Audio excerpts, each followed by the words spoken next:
I'm back. Oh, you look knackered. How did it go? Oh, you know, Zurich's gonna Zurich. They're a difficult bunch at the best of times, and with these rumours of a takeover, they're even grouchier than usual. But we got the contract over the line in the end. Well, there's a takeaway on its way. A bottle of white in the fridge, and the bath's ready for you.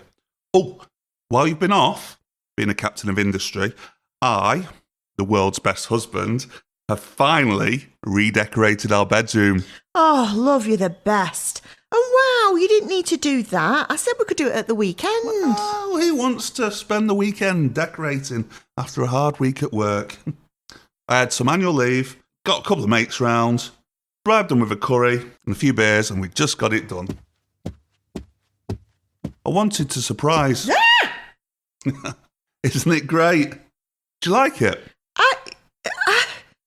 What were you thinking? Well, I just wanted to do something nice for you. You've had a tough time at work recently, what with Zurich and all. Well, I know, but... But it's the wallpaper, isn't it? It's a bit much. No, the wallpaper looks great. Well, it must be the carpet then. I know a white carpet's a bit risky. I like the carpet. It's the ceiling, Dave. Oh, no. It took ages. Put my back out lying on the gantry for 72 hours. Just call me Leonardo Dave Vinci. Look, I know you've worked really hard, and I am grateful. I honestly am, but what made you think I'd want Andrew Lloyd Webber on our bedroom ceiling? Was that not what you wanted? Is it what anyone wants? I mean, Andrew Lloyd Webber? And it's massive. I can see every pore, every crease, every fold. It's disturbing. Well, you said you really liked him. What? No, I didn't. You did. No, I didn't. Did. Didn't.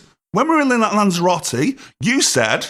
I said I quite like Ryan Reynolds. Yeah? Not Andrew Lloyd Webber. What's the same difference though, right? Right. Let's just suppose for a minute that I'd want a giant picture of Ryan Reynolds, an actor who I once briefly mentioned liking, a bit painted on our bedroom ceiling. How did you get from there to Andrew Lloyd Webber? Oh, you know, the whole thing. Is it Ryan Reynolds? Is it Andrew Lloyd Webber? They're like two peas in a pod. Interchangeable. Impossible to tell apart. Like Ant and Dec. Doppelgangers. And he was wearing a mask for most of Deadpool. Andrew Lloyd Webber was not in Deadpool. Little known fact, he did all of his own stunts. So versatile. Oh, don't be like that. I thought tomorrow we could have a nice lie-in, read the papers. With Andrew Lloyd Webber staring down at us. I don't know what the opposite of come-to-bed eyes are, Dave, but you've painted them and they're the size of hubcaps. And the light from the sconces makes him look positively... Seductive? Well, that's not the word I had in mind. Fine. I'll make some adjustments. It won't take long. Would you prefer Sue Pollard? Andrew Marr? Mo Molam? Wait, where are you going? Back to Zurich.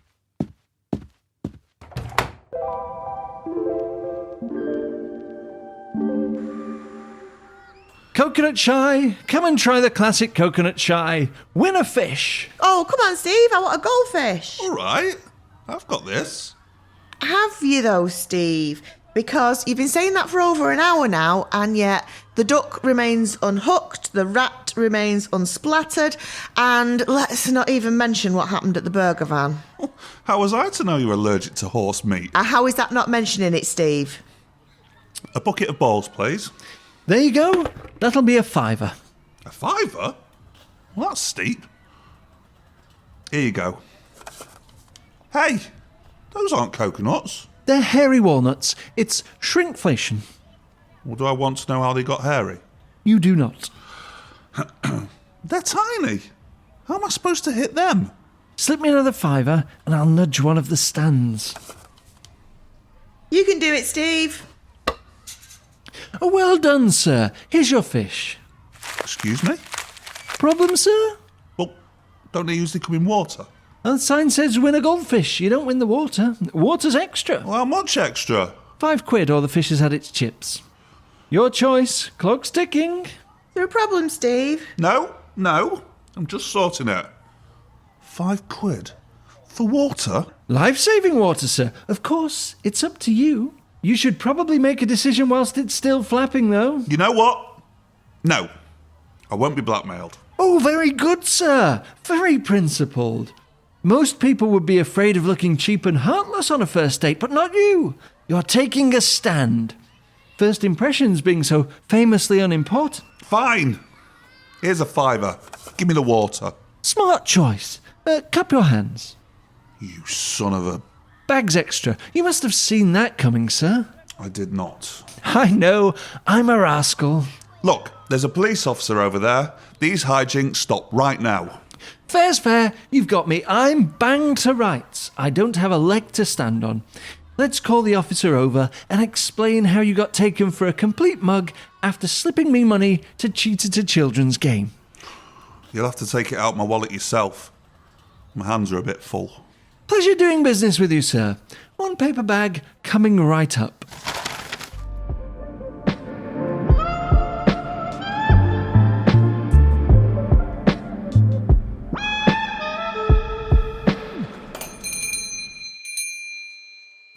Hello, who's in charge here? Well, Audrey's Homely Handmade Cards and Gifts is a subsidiary of Coca-Cola Schweppes with a head office in the Cayman Islands. But I have a bad feeling you mean me. Well then, I want to return this calendar. It's faulty. Faulty how? I've got the receipt. What's wrong with it? What's right with it, more like? It's full of typos. Oh, well, that doesn't sound right at all. Let me see. What's this? Nigel's birthday, cat neutering, cat's birthday, Nigel neutering. You've written all over it. I can't take this back. Well, it's no good to me covered in typos, is it? I just made some editorial corrections. Why is Martin Luther King Day on there and not Nigel's birthday? What's Martin Luther King got to do with the price of fish? And another thing, February the 23rd is a Sunday, not a Friday. Typos! Typos everywhere! I blame the internet. Nobody's got any attention to detail anymore.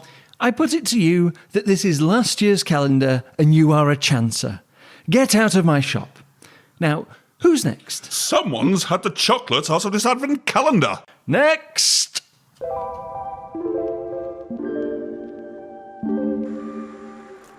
Welcome to Manchester Olympic Training Club. I appreciate it's crowded in here, so if you're not practicing for the 2 metres freestyle swimming competition, can I ask you, wait outside? Excuse me, coming through. What brings you here? I wanted to swim the 100 metres, but coach said to start with a 2 metre event and build up my distance from there. Have you heard of the 2 metres freestyle before? It just sounds a bit odd. The coach is a bit unorthodox, that's all. And it doesn't strike you as at all peculiar that we're practicing for it at his house. Well, I thought that the local pool was booked up. Can you all queue up at the tap end, please? And unround the swimming caps. These are shower caps, don't you see? See what? What are you getting at? Don't you think this whole thing might be a ruse to lure men in Speedos into his bathtub? You're just being paranoid. Having said that, last week we did the swimming lesson where you take off your pyjamas and use them as a flotation device, then rescue a drowning man. But the pool was booked up then too. So we just took off our pyjamas and gave each other piggybacks around his lounge. Look at this. I'm pretty sure that bathroom mirror is one-way glass. If you put your face right up to it, you can see a bunch of rich people eating popcorn. Bit convoluted, isn't it? Damn right it is.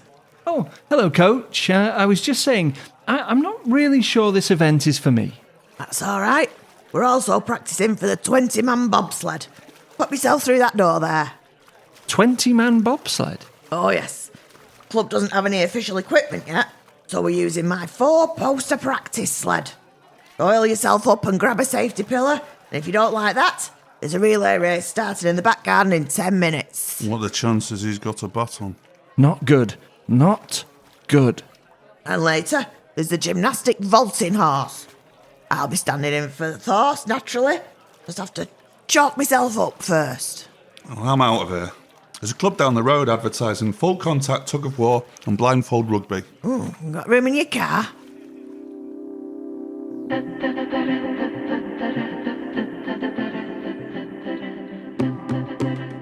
This episode of Giggle Niblets was written and performed by Rachel Johnston, Gemma Dagner, Anthony Thomason, and John Duckworth. The lead writers for this episode were John Duckworth and Rachel Johnston, with additional silliness from the Manchester Comedy Writing Collective.